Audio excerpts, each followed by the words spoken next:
Buenas noches, hermanos. Que Dios los bendiga.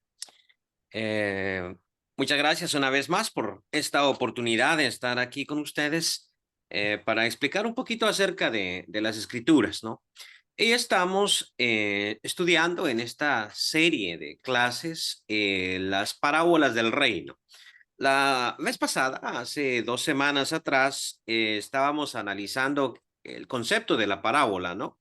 Que parábola es simple y sencillamente un relato que Jesús utilizaba para explicar ciertas cosas y que el sentido general de esas parábolas era hacer que el conocimiento fuese más simple, más sencillo, más comprensible, ¿no? Lo que nosotros llamamos simplemente una ilustración. Pero cuando entramos al tema de las parábolas del reino, que son todas esas parábolas que aparecen en los evangelios como el reino de los cielos es semejante a, o el reino de Dios es semejante a cualquiera de esas dos introducciones, estas parábolas del reino no tenían tanto el propósito, veíamos la vez pasada, de explicar, de que el mensaje fuese más sencillo, sino tenía el propósito de oscurecer un tanto el contenido. Y aquí entonces distinguimos, eso está muy, muy, muy claro en el Evangelio de Lucas, no tanto en Mateo, pero en Lucas sí, distinguimos entre los que son parte del reino y los que están afuera. De hecho, en Mateo uno puede saber, en las demás historias, esto es un extra, ¿no? A lo que estamos viendo, quién es discípulo y quién no. Cuando una persona se acercaba a Jesús, la forma en que se dirigía a él determinaba si estábamos frente a un discípulo o estábamos frente a otra persona. Por ejemplo, el joven rico cuando se acerca a Jesús en el Evangelio de Mateo, le dice maestro bueno.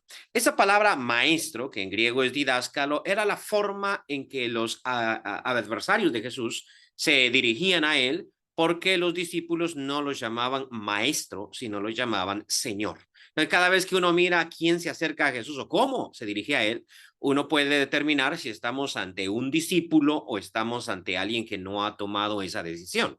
Pues bien, entonces, entrando ya al texto, y aquí lo traigo anotado, tanto el que tenemos para hoy como el de la semana pasada. Veíamos la semana pasada bueno, ahorita vamos a comenzar con Mateo 13:1, ¿no? La semana pasada veíamos eso del propósito de las parábolas. Aquel día, dice el texto, y utilizo Reina Valera en mi lectura, ¿no? Aquel día salió Jesús de la casa y se sentó junto al mar. Y se le juntó mucha gente y entrando él en la barca, se sentó y toda la gente estaba en la playa. Y les habló muchas cosas por parábolas diciendo, he aquí, el sembrador salió a sembrar. Y mientras sembraba, parte de la semilla cayó junto al camino, y vinieron las aves y la comieron. Parte cayó en pedregales donde no había mucha tierra y brotó pronto, porque no tenía profundidad de tierra, pero salido el sol se quemó, y porque no tenía raíz se secó. Y parte cayó entre espinos, y los espinos crecieron y la ahogaron. Pero parte cayó en buena tierra y dio fruto, cual a 100, cual a 60 y cual a 30 por uno. El que tiene oídos para oír, oiga. Esa última frase es una expresión idiomática que implica que no todos van a entenderlo. Es decir, solamente van a entender esta parábola o solamente van a oír esta parábola aquellos que tengan oídos para oír. Es decir, aquellos que tengan el discernimiento muy bien desarrollado. Entonces, a partir de acá, Jesús dice algo que las personas no entienden, ni las personas ni los discípulos. Es decir, nadie le entiende, ¿no? Y nos sigue diciendo el relato. Entonces, acercándose los discípulos le dijeron, en ese contexto, ¿por qué les hablas por parábolas? Él respondiendo les dijo, porque a vosotros os es dado saber los misterios del reino de los cielos, mas a ellos no les es dado. Entonces, la semana pasada meditábamos sobre este versículo 11. ¿Cómo es que en el pasaje en cuestión se distingue claramente entre los discípulos y los que no lo son? Y solo los discípulos van a tener acceso a este contenido, mientras los demás no.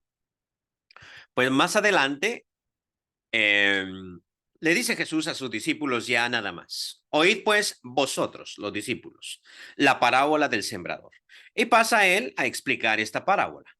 Cuando alguno oye la palabra del reino y no la entiende, viene el malo y arrebata lo que fue sembrado en su corazón. Este es el que fue sembrado junto al camino. Y el que fue sembrado en pedregales, este es el que oye la palabra y al momento la recibe con gozo, pero no tiene raíz en sí, sino que es de corta duración. Pues al venir la aflicción o la persecución por causa de la palabra, luego tropieza. El que fue sembrado entre espinos, este es el que oye la palabra, pero el afán de este siglo y el engaño de las riquezas ahogan la palabra y se hace infructuosa.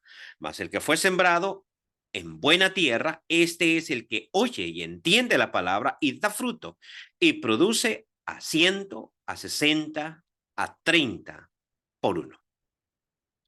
Bueno, la mejor manera de entender esta parábola que nosotros solemos llamar la parábola del sembrador es ubicarla dentro de su propio contexto, ¿no? Dentro de su propio contexto.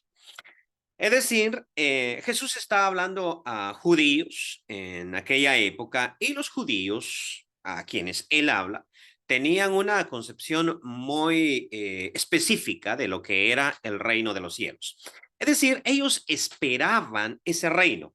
Desde el tiempo de los profetas se venía anunciando el reino, no era algo ajeno a ellos. Y en este momentito, sobre todo en este momentito específico, ellos esperaban con mayor fuerza o deseo el reino porque no tenían ellos el control. En este momento ellos estaban siendo dominados por el gran imperio romano y ellos querían la independencia. Entonces cuando ellos oían hablar de reino, de Mesías, inmediatamente pensaban en un caudillo militar que los pudiera librar del poder romano. Entonces tenían una concepción de lo que era reino. Para ellos, el reino de los cielos era simplemente la irrupción de Dios en la historia de la humanidad y Dios cambiando todas las cosas. Es decir, terminando con el poder de Roma, haciendo a Israel, por decirlo así, la nación principal, elevándola sobre cualquier otra nación y estableciendo entonces una nueva realidad.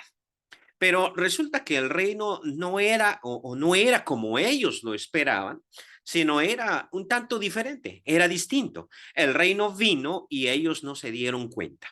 ¿Por qué? Porque había ciertas realidades, ciertos conceptos que ellos no lograron entender.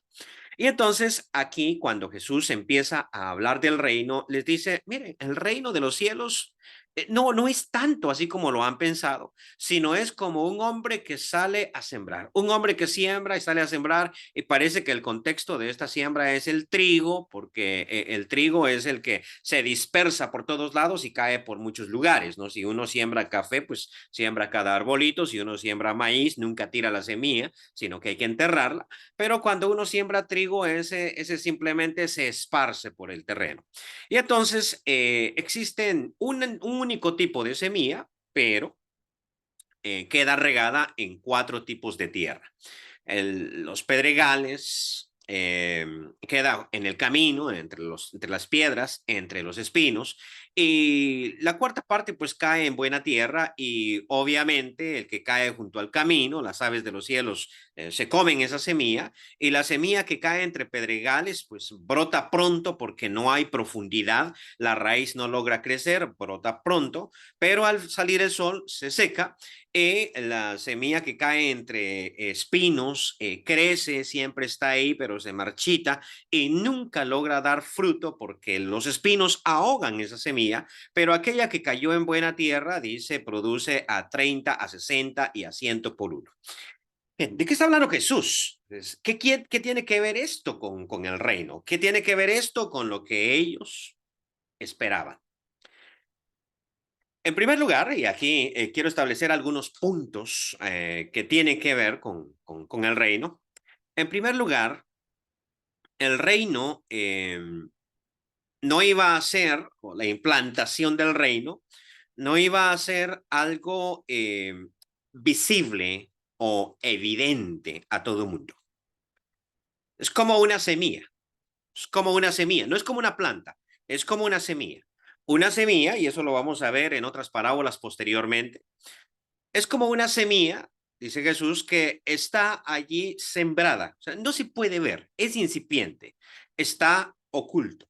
Y aparte de estar oculto, genera un proceso. No es simplemente una semilla que queda oculta ahí o algo que es visible desde el principio, sino es una semilla que en principio está oculto, pero que al final logra percibirse un gran fruto. De hecho, Daniel había profetizado sobre esto en la visión que Nabucodonosor había tenido de una pequeña roca que fue cortada no con mano y que golpea a la estatua en sus pies, pero que luego crece hasta formar una gran montaña que llena toda la tierra. Entonces, el mismo concepto de algo que inicia pequeño y tiene un proceso de crecimiento. Es como una semilla que, valga la redundancia, se siembra en la tierra, luego crece hasta producir un gran fruto a 30, 60 y 100 por uno. Es un proceso. Pero este proceso, aparte de estar oculto, aparte de ser un proceso, en tercer lugar, es un proceso en el que la humanidad juega un papel importante. El que siembra la semilla, dijo Jesús, es el Hijo del Hombre. Y está hablando de la palabra y de la predicación que él da. Y en forma extendida también de la predicación que nosotros damos. Actualmente esta clase se está transmitiendo por Facebook Live y muchos le han dado compartir, ¿no? A la clase. Examinando, por ejemplo, veo que hay 21 personas conectadas. Muchas otras pasaron, porque a veces sube 21, 22, 23, luego baja 19 y está en un proceso porque hay personas que pasan y se quedan por 2 minutos, 1 minuto y luego pues se van, tienen algo más importante o más interesante que hacer. Entonces, por extensión, digamos así, sería como la predicación de hoy. La palabra está siendo sembrada, pero no tengo la capacidad de sembrar solamente en tierra buena, sino que la palabra está siendo sembrada por todos lugares, ¿no? Podemos decir que personas de muchas partes de los países de habla hispana están escuchando esta predicación de hoy. Y dentro de esa multiplicidad existen 4 tipos de personas, así como existen 4 tipos de tierra. Están los de junto al camino y aquí empezamos con un tipo de exhortación, no es tanto una clase intelectual, cual también es para que nosotros entendamos y comprendamos y veamos qué tipo de tierra estamos siendo.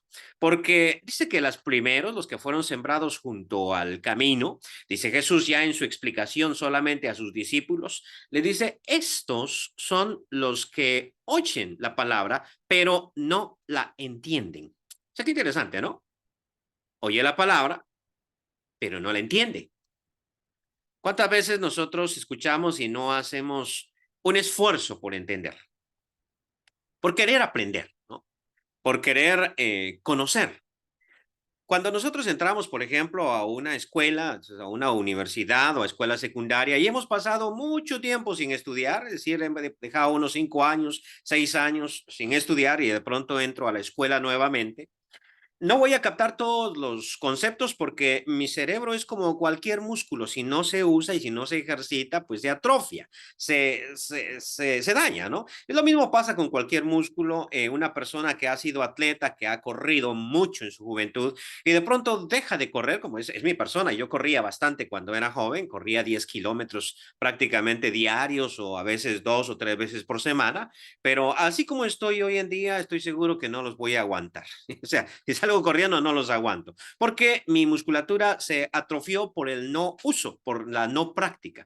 Y en el sentido intelectual es exactamente lo mismo. Entonces, cuando uno sale de la escuela, entra nuevamente a la universidad y trata de aprender todos esos conceptos, la mente de uno está oxidada, el músculo está atrofiado, pero uno hace su mejor esfuerzo por comprender. Se preocupa, toma clases extra, trata de ponerse al día y sufre por por pegarse al grupo de estudiantes.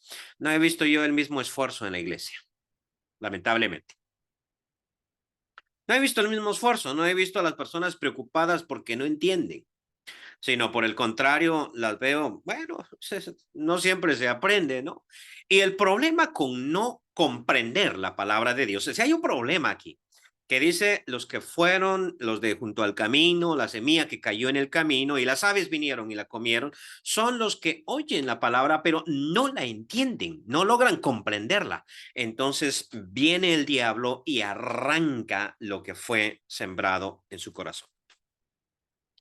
Qué peligroso, ¿no? Podemos nosotros estar en el lugar correcto, pero jamás entender. Y al no entender, correr el peligro de que Satanás, sus demonios, arranquen lo que Cristo intentó sembrar en nuestros corazones. Aquellos que escuchan lo que estoy diciendo y dicen, ¿sabes qué? No está tan interesante o no le estoy entendiendo absolutamente nada a este predicador. Pasemos a un video más interesante o pongamos la telenovela o pongamos el reality show en la televisión y no tratan de comprender, ¿no? Pasa Jesús a decir también había otro tipo de tierra, ¿no? Aquellos sembrados en pedregales. La semilla cayó dentro de los pedregales y como la tierra estaba o no había mucha tierra, la semilla pronto salió, pero no tenía raíz. Cuando el sol salió, esa hierbita que había crecido se quemó. Y a partir de aquí, dice Jesús ahí en Mateo, en el capítulo 13, tengo mi Biblia abierta, igual tengo la lectura ahí, pero no la comparto.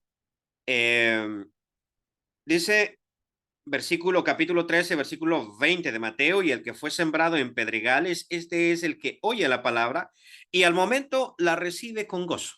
La oye, la comprende, la entiende y por lo tanto la recibe. Y como la entiende, el diablo no puede quitar lo que está plantado junto a su corazón, sino que va a utilizar otro método. Pero no tiene raíz, dice, en sí, sino que es de corta duración. Pues al venir, dos temitas interesantes. La aflicción o la persecución por causa de la palabra, luego tropieza. Resulta que la iglesia primitiva no tenía nuestras ventajas. Nosotros hoy en día tenemos tranquilidad política. No sé en qué país vivamos, pero cualquiera de los países donde nosotros estemos tenemos eh, cierta capacidad de adorar o de estudiar la palabra o adorar a nuestro Dios sin sufrir persecuciones. Esto no es cierto de todos los países. Sé que la iglesia de Cristo que existe en China tiene cierto nivel de persecución y sé que la que existe en los países árabes es altamente perseguida. Yo no sé si ustedes sabían, por ejemplo, que existe una iglesia de Cristo entre los palestinos que ahora están siendo por decirlo así, destruidos o atacados por el gobierno de Israel. Y a veces uno no se pregunta o no se preocupa qué pasa con ellos, cómo están, qué sucede con ellos, porque tienen en efecto cierta persecución. En otros países árabes también ellos son perseguidos. Pues la iglesia primitiva era una iglesia perseguida. Y entonces Jesús habla de esas aflicciones o de esa persecución por causa de la palabra. Y parece ser que la comunidad a la cual fue escrito el Evangelio de Mateo tiene mucho de eso, porque muchas veces se menciona. Jesús dijo, bienaventurados cuando por mi causa os persigan y digan toda clase de mal contra vosotros mintiendo. Pues cuando la persecución viene, el cristiano tiene dos opciones. O permanece firme o se echa para atrás. Todo depende de qué, de qué tan implantada esté la palabra. Recuerde que aquí nosotros tenemos a un enemigo que se llama el diablo, Satanás, la serpiente antigua, o como se le llame, que tiene un único propósito y es vernos fuera del reino, alejados de Cristo. Y va a utilizar cualquier medio, sea quitar la palabra que ha sido sembrada en nuestro corazón pero no comprendida, o sea hacernos la vida imposible para que nosotros rechacemos el camino. Lo comprendemos, lo entendemos, Lo creemos, pero no lo aceptamos. Hay una historia interesante adelante en el Evangelio de un joven que visita a Jesús y le hace una pregunta muy importante. ¿Qué debo hacer para heredar la vida eterna? Que sería lo mismo que entrar al reino. Y Jesús le dice, los mandamientos conoces. El joven le dice, todo esto yo lo he guardado desde mi juventud. ¿Qué me falta? Y Jesús le dijo, vende todo lo que tienes y dalo a los pobres. Luego, sígueme. Mucho se ha dicho sobre esta historia. Mucha tinta se ha utilizado para escribir comentarios desde la época de los padres de la iglesia. Y todos han tratado de explicar qué fue lo que Jesús quiso decir. Pero el que realmente entendió qué fue lo que Jesús quiso decir fue el joven rico. Mejor que cualquier exégeta o intérprete que haya existido después.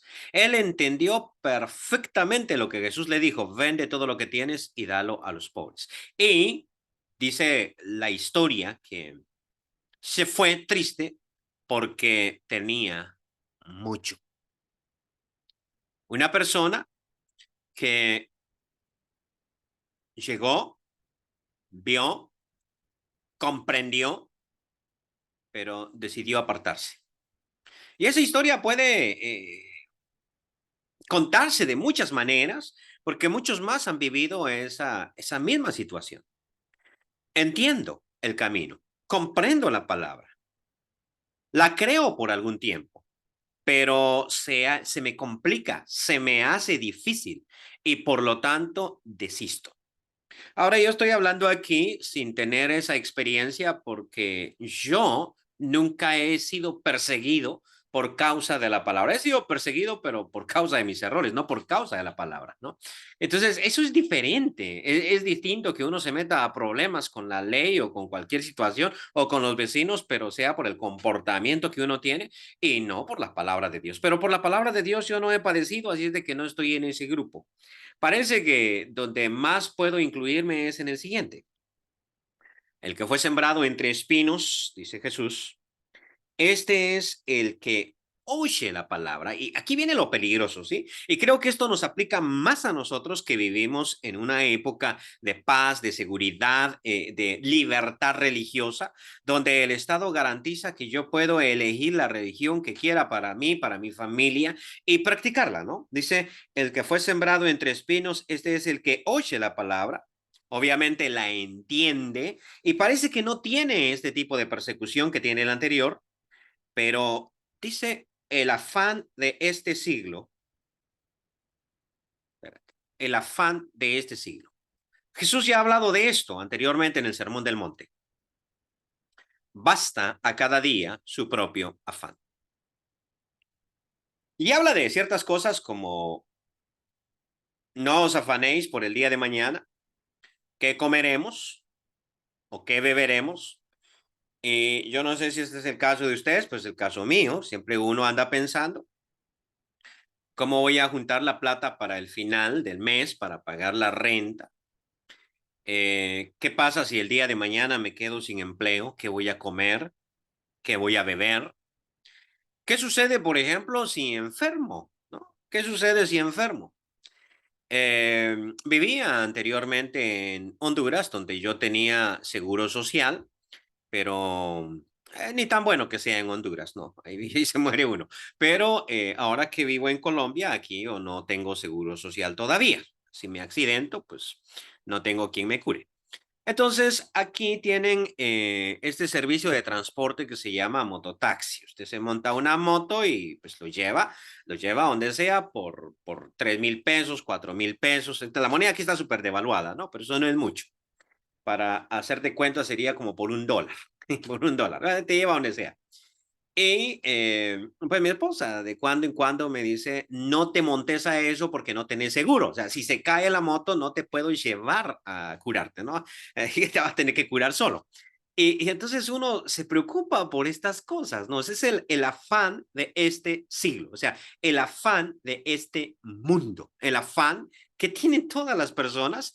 Y luego dice el engaño de las riquezas, porque las riquezas son engañosas. A veces uno piensa que por tener dinero la vida la tiene asegurada y no es así. Y no, no son los ricos los que padecen de esto, son los pobres que quieren enriquecerse todo el tiempo. Y siempre pensamos en estas dos cosas, las necesidades que yo tengo, el afán de este siglo, y el engaño de las riquezas, es decir, deseo, quiero tener, ¿no? Y si yo hago la pregunta, ¿quién de nosotros o de los muchos que pueden estar escuchando a través de los medios sociales que estoy presentando o que, están present que se está presentando esta transmisión?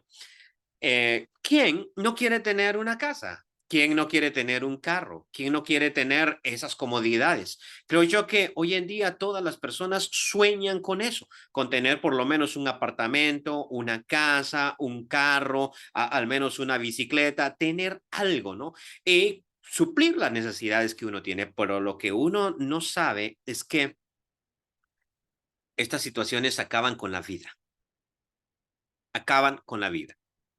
Si a usted le gusta ver muchas películas, a mí me gusta y se me quedan de memoria. Ese tema resuena mucho en Hollywood. Muchas películas que tienen esa misma trama. Click, perdiendo el control. El hombre que se entrega a su trabajo de tal manera que se olvida de vivir. También es el tema de una canción de Julio Iglesias, Me olvidé de vivir.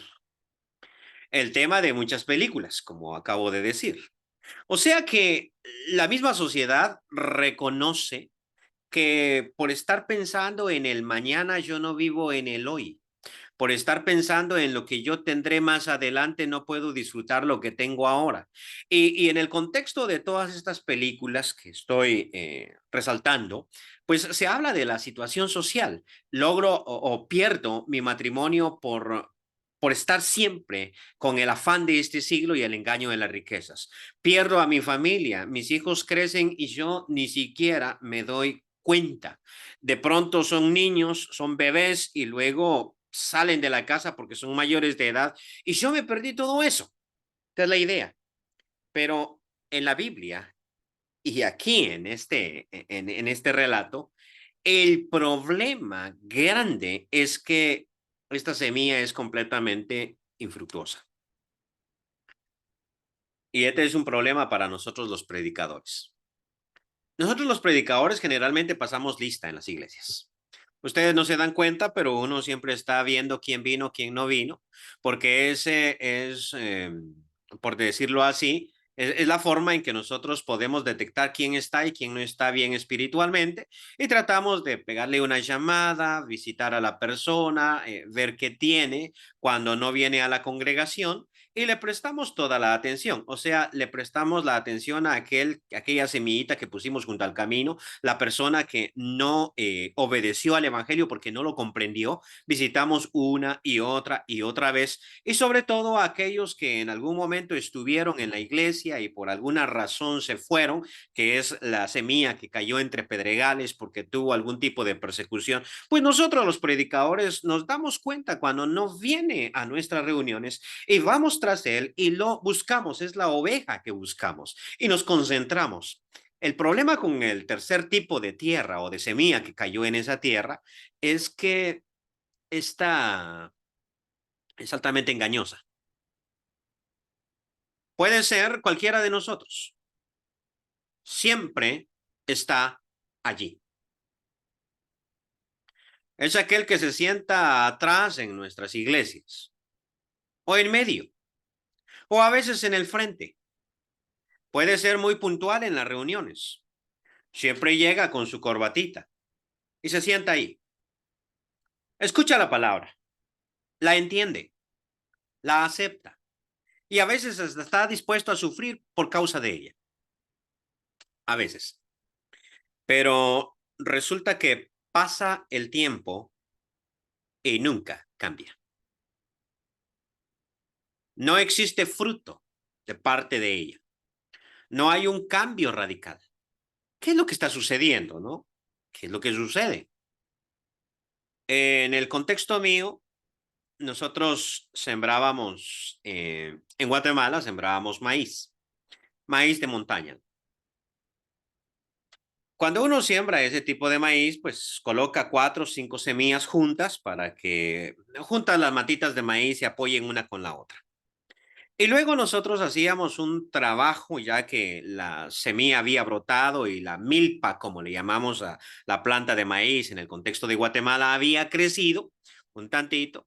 Le hacíamos algo que nosotros llamábamos raspa o raspar y le quitábamos toda la mala hierba, porque esa mala hierba hacía que la plantita creciera de manera infructuosa. Generalmente la planta de maíz es verde, pero cuando no le hacíamos el trabajo, conocíamos algún vecino perezoso que solo sembraba la semilla y no hacía el trabajo que tocaba hacer, esas plantitas de maíz crecían amarillas y estaban ahí toda la temporada. Crecían, se miraban bonitos los cultivos porque tenían un color verde tierno amarillo, espectacular, ¿no? A nosotros nos gustaba cortar esas cañas y chuparlas porque eran un poquito dulces y no había problema porque nunca iba a dar fruto. Y no iba a dar fruto porque la tierra en que estaba no tenía energía. Y no tenía energía porque la energía se estaba yendo en otro lado. No estoy implicando acá que uno no deba tener las preocupaciones normales, ni que uno no deba ser responsable. Jesús no dijo no se preocupen. Él dijo basta a cada día su propio afán. O sea, hay un afán permitido, el de hoy, el del momento, no el del futuro. Basta a cada día su propio afán. También el apóstol Pablo dijo más adelante, el que no trabaja, pues que tampoco coma. Entonces, trabajar es necesario, debemos trabajar, pero debemos trabajar para vivir, no vivir para trabajar. Había un hermano en Tegucigalpa que tenía un carrito, a mí me encantaba, era un Suzuki, bien, bien bonito, ¿no? Pequeñito. Pero ese Suzuki era, siempre estaba muy sucio, muy sucio, muy polvoriento toda la vida. Y a mí me encantaba pasar en la parte de atrás del carro y siempre le decía, lávame por favor, ¿no? O le ponía también, lávame y abajo, please, así con varias admiraciones, ¿no? Lávame, ¿no? Y a veces sí lo lavaban, pero en términos generales el carro estaba sucio. En una ocasión andaba en un grupo de crecimiento en la iglesia, eso que uno lo llama reuniones de hogares o células, y el hermano apareció por ahí y me dio jalón de regreso para la casa. Entonces aproveché para preguntarle, hermano, tengo una pregunta así. ¿Por qué usted no lava su carro? Me dijo el hermano, no lo lavo para que usted pase entretenido poniéndole rótulos. ¿No? Le conozco la letra. Pero también me dijo, algo que a mí, de esas frasecitas que a uno le quedan resonando en la cabeza por mucho tiempo. ¿Sabe que yo compré ese carro para que me sirva? No para servirlo yo a él. O sea, compré un carro que me sirva a mí, no para servirlo yo a él. Es necesario trabajar porque si no, no se come. Y es necesario tener ciertas preocupaciones a un nivel elemental, obviamente.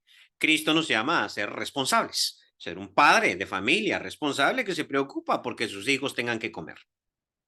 Pero cuidado porque esta mala hierba hay que mantenerla a raya, hay que mantenerla en un límite pequeño, porque si no, son capaces de hacer infructuosa la semilla. Son capaces de hacer infructuosa la semilla. ¿Qué nos toca entonces a nosotros? ¿Qué nos toca a nosotros? ¿O qué le tocaba a los discípulos? No solamente escuchen las palabras del maestro, entiéndanlas. No se emocionen de momento. Piensen en algo duradero. Piensen en lo que cuesta realmente el discipulado y estén dispuestos a hacer el sacrificio de ser perseguidos por causa de la justicia. Y sobre todo, no se afanen por el día de mañana y no se dejen engañar por las riquezas. Porque todo esto que se predica mucho en las iglesias evangélicas hoy en día sobre la teología de la prosperidad, sobre la ambición de tener, sobre el acaparar, sobre Dios quiere que seamos ricos, es sumamente peligroso porque hace que la palabra de Dios no fructifique en nosotros y no produzca lo que debe producir. Entonces, el misterio del reino es que en vez de ser implantado de un solo, la semilla es puesta. Y mediante la colaboración que la persona pueda tener en su vida, limpiándose de la mala hierba o limpiándose de la piedra del pedregal y profundizando la raíz y tratando de comprender la palabra, a través de este proceso pueda fructificar y en la venida de Jesús uno pueda decir verdaderamente tengo fruto, verdaderamente mi vida ha cambiado, verdaderamente la semilla ha fructificado dentro de mi corazón. Un último comentario. Se utiliza mucho el dicho en Guatemala, no le pidamos peras al olmo. A veces nosotros esperamos que una persona cree en Cristo, se convierta o entregue su vida a Jesucristo e inmediatamente sea alguien completamente distinto. O a veces a nosotros mismos nos hacemos ese tipo de exigencias. ¿Por qué yo no cambio? Recordemos que aquí estamos hablando de fruto. Y la Biblia también me habla a mí del fruto del Espíritu, que es amor, gozo, paz, paciencia, benignidad, bondad, mansedumbre, templanza. Eh, ¿Qué pasa con este fruto del Espíritu? Que es fruto. Y el fruto lleva tiempo. Existe un momento de sembrar, momento de regar, un momento de crecimiento, un momento de emoción cuando al fin la planta florece y está a punto de dar su fruto. Los cristianos somos así. Nos convertimos y el cambio no es inmediato, sino que se inicia un proceso. Y entonces no deberíamos nosotros de ser tan exigentes con nosotros mismos en el sentido de llegar a ser perfectos, sino más bien en el sentido de hoy fui mejor que ayer, pero no que mañana, pero no que mañana. Estoy en el proceso, voy cambiando, voy dejando lo malo, voy eliminando ese afán que tengo por este siglo, por este mundo. Voy dejando ese engaño de las riquezas o ese deseo insaciable de tener más y más. Voy fortaleciéndome en el camino. Y más adelante, cuando Dios me dé la oportunidad, el fruto se verá reflejado. Que el Señor los bendiga.